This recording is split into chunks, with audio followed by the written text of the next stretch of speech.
बिस्मिल्लाहिर्रहमानिर्रहीम। स्टूडेंट्स, हम बात कर रहे थे कॉन्ग्रुएंट ट्रायंगल्स के बारे में। हमने डिफरेंट थ्योरम्स किए इसके ऊपर कि किस तरह हम ट्रायंगल्स की कॉन्ग्रुएंसी को प्रूव कर सकते हैं, या किस तरह हम अगर हमारे पास ट्रायंगल्स आ जाती हैं कॉन्ग्रुएंट होती हैं तो उनसे रेलिवेंट कुछ एप्लीकेशंस भी की थी। तो आज हमारे पास क्या है, रिव्यू एक्सरसाइज, हम इसको डिस्कस करने चाह रहे हैं। सबसे पहला क्वेश्चन है, which of the following statements are true and which are false. इनमें से कौन से वाली स्टेटमेंट्स ट्रू हैं, कौन से वाली फॉल्स हैं। तो बेसिक कंसेप्ट होंगे, उन कंसेप्ट को यूज़ करते हुए हम बताएंगे कि इन स्टेटमेंट्स के बारे में कि ये ट्रू हैं या फॉल्स हैं। तो सबसे पहली हम स्टेटमेंट का पहला क्वेश्चन है, पहली स्टेटमेंट देखते हैं। कहता अ रे हैज़ टू एंड पॉइंट। जो रे होती है उसके टू एंड पॉइंट होते हैं। तो हमने पढ़ा कि जो हमारे पास लाइन होती है इसका कोई एंड पॉइंट नहीं होता। जो हमारे पास लाइन सेगमेंट होता है, लाइन सेगमेंट के टू एंड पॉइंट्स होते हैं, ठीक है। तो रे का एक एंड पॉइंट होता है, दूसरा एंड पॉइंट नहीं होता। तो रे का स्टार्टिंग पॉइंट होता है हमारे पास, टू एंड पॉइंट्स नहीं होते। तो इसका मतलब ये स्टेटमेंट क्या है, गलत है, ठीक है। रे के दो एंड पॉइंट नहीं होते, रे का सिर्फ और सिर्फ एक स्टार्टिंग पॉइंट होता है, एंड पॉइंट नहीं होता, ठीक है।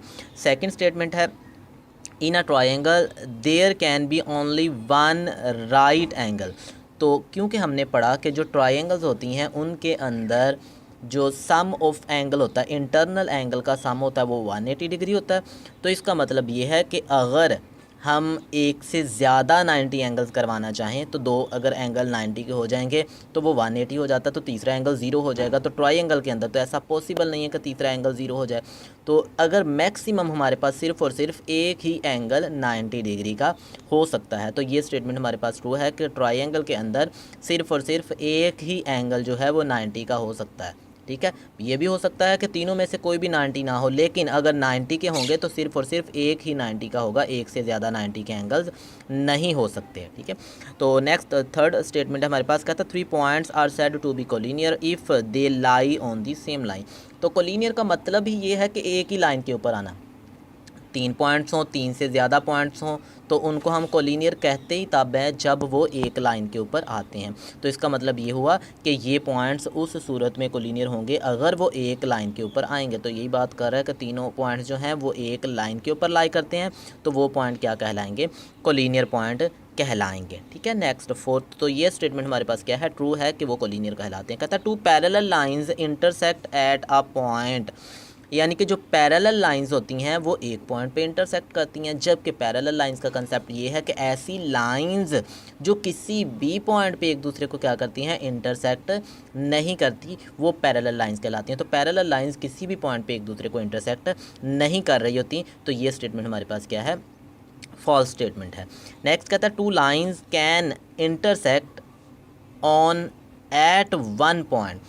तो जो लाइंस होती हैं वो कभी भी एक से ज़्यादा पॉइंट पे इंटरसेक्ट नहीं करती। जो इंटरसेक्टिंग लाइंस होती हैं वो सिर्फ और सिर्फ एक ही पॉइंट पे इंटरसेक्ट करती हैं। तो लाइन का जो हमारे पास बेसिक कंसेप्ट है वो यही है कि अगर लाइंस इंटरसेक्टिंग होंगी तो वो सिर्फ और सिर्फ एक ही पॉइंट पे इंटरसेक्ट करेंगी। तो ये स्टेटमेंट हमारे पास क्या है, ट्रू स्टेटमेंट्स है।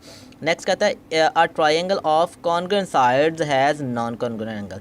अब देखिएगा, कॉन्ग्रुएंट साइड्स, अगर किसी भी ट्रायंगल्स के अंदर उसकी साइड्स कॉन्ग्रुएंट होती हैं तो साइड्स के जो ऑपोजिट एंगल्स होते हैं वो भी कॉन्ग्रुएंट होंगे, ठीक है।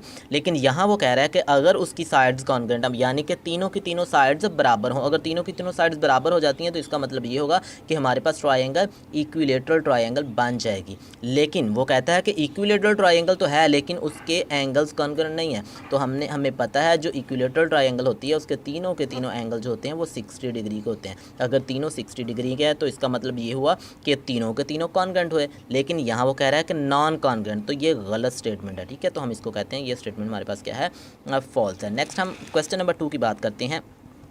क्वेश्चन गिवन है, कहता है इफ़ हमारे पास दो ट्रायंगल्स हैं ए बी सी, ये वाली triangle A B and C congruent to triangle L M and N, ये दो हमारे पास कॉन्ग्रुएंट ट्रायंगल्स है। देन कहता है जो एंगल एम होगा वो किसके कॉन्ग्रुएंट होगा, जो एंगल एन होगा वो किसके कॉन्ग्रुएंट होगा, और जो एंगल ए होगा वो किसके कॉन्ग्रुएंट होगा। अब देखिएगा, हम सबसे पहले आते हैं एंगल एम के ऊपर। हमने देखा कि जो एंगल एम है वो कितने डिग्री का है, 30 डिग्री का, ठीक है। अगर एंगल M हमारे पास 30 डिग्री का है तो हम देखते हैं इस ट्रायंगल के अंदर कौन सा एंगल 30 डिग्री का है जिसकी मैयर दोनों में बराबर है। तो हमने देखा एंगल M भी 30 डिग्री का और एंगल B भी हमें 30 डिग्री का नज़र आया, तो हमने कहा एंगल M जो है वो किसके कॉन्ग्रुएंट है, एंगल B के कॉन्ग्रुएंट है, ठीक है। नेक्स्ट हमने देखा कि एंगल N कहता है कॉन्ग्रुएंट, एंगल N देखें, एंगल N है 60 डिग्री का। अब इस ट्रायंगल के अंदर देखें कौन सा एंगल 60 डिग्री का, तो एंगल C है। तो हमने कहा एंगल N जो है वो एंगल C के कॉन्ग्रुएंट है। इसी तरह हम देखते हैं एंगल A 90 डिग्री है तो एंगल L 90 डिग्री का, तो हम कहते हैं एंगल A जो है वो कॉन्ग्रुएंट है किसके, एंगल L के कॉन्ग्रुएंट है। ये हमने क्या करना था, बताना था। नेक्स्ट हमारे पास है क्वेश्चन नंबर 3। क्वेश्चन नंबर 3 में कहता है if triangle A B C congruent to triangle L M N then find the unknown.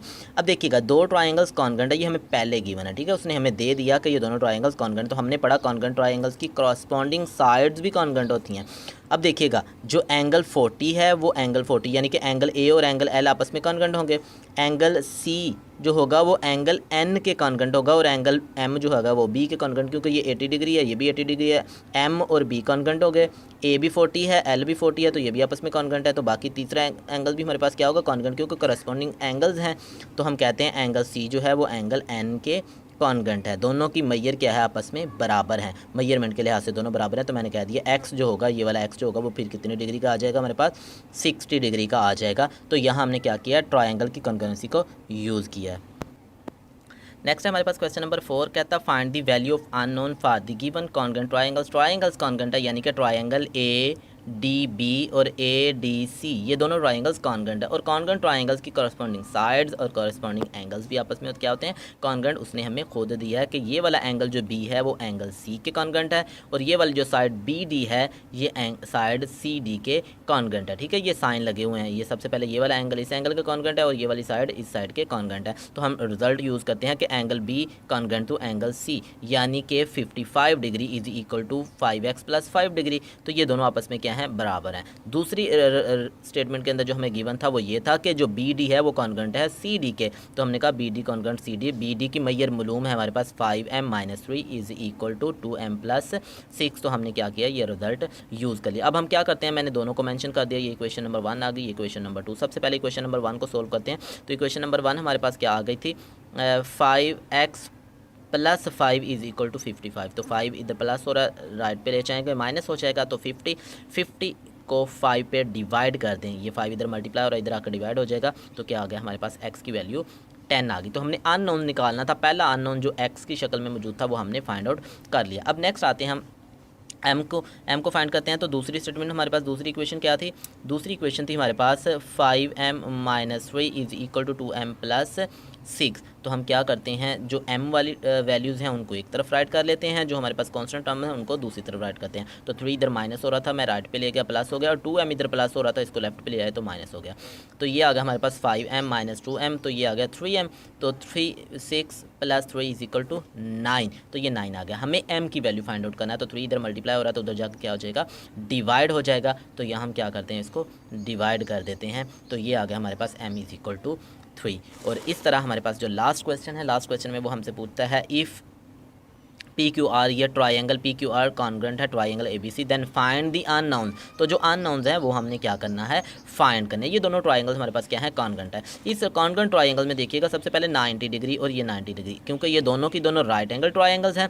तो राइट एंगल ट्रायंगल्स के अंदर जो हमारे पास है दोनों का हाइपोटेनस देखिएगा, क्योंकि दोनों ट्रायंगल्स कॉन्ग्रुएंट है तो इनके करस्पॉन्डिंग साइड। तो सबसे पहले देखते हैं इस ट्रायंगल्स के अंदर जो इसका हमारे पास क्या है, हाइपोटेनस है, वो क्या है, PRP, ठीक है, RP हाइपोटेनस है। और इधर हमारे पास 90 के सामने वाली साइड जो हाइपोटेनस है वो क्या है, AC। तो AC के कॉन्ग्रुएंट है। तो हम क्या करते हैं, जो PR है वो कॉन्ग्रुएंट है AC के, यानी कि y - 1 इज इक्वल टू क्या हो जाएगा, y - 1 इज इक्वल टू 5 आ जाएगा। तो यहाँ से हमारे पास क्या निकला, y। पहला अननोन हमने फाइंड आउट कर लिया। अब नेक्स्ट देखिएगा हमारे पास बेस आ गई 90 के साथ वाली साइड, ठीक है, 90 के साथ वाली साइड, और इधर 90 के साथ वाली साइड कौन सी है, ये तो ये बेस कहलाएगी, ठीक है। तो इसका मतलब जो AB है वो किसके कॉन्ग्रुएंट है, वो PQ के कॉन्ग्रुएंट, यानी कि x इज इक्वल टू क्या आ जाएगा, 3m। तो ये हमारे पास क्या आ गया, 3 सेंटीमीटर आ गया, ये x की वैल्यू निकल आई। अब नेक्स्ट हमारे पास क्या रहेगा, BC, और BC किसका कॉन्ग्रुएंट है, PC हमारे पास क्या है, RQ के कॉन्ग्रुएंट है, RQ यानी कि QR कॉन्ग्रुएंट टू BC। तो ये आ गया हमारे पास, मैंने इसकी वैल्यू पुट की तो ये आ गया Z is equal to 4 centimetre. तो ये हमने क्या किया, अननोन x, y और Z की वैल्यू फाइंड कर लिया है। स्टूडेंट ये था हमारे पास चैप्टर, इस तरह हमने ये चैप्टर कंप्लीट कर लिया। इस पूरे चैप्टर्स के अंदर अगर आपको किसी भी जगह पे कोई भी प्रॉब्लम हो तो मेरे साथ ज़रूर शेयर कीजिएगा। शुक्रिया।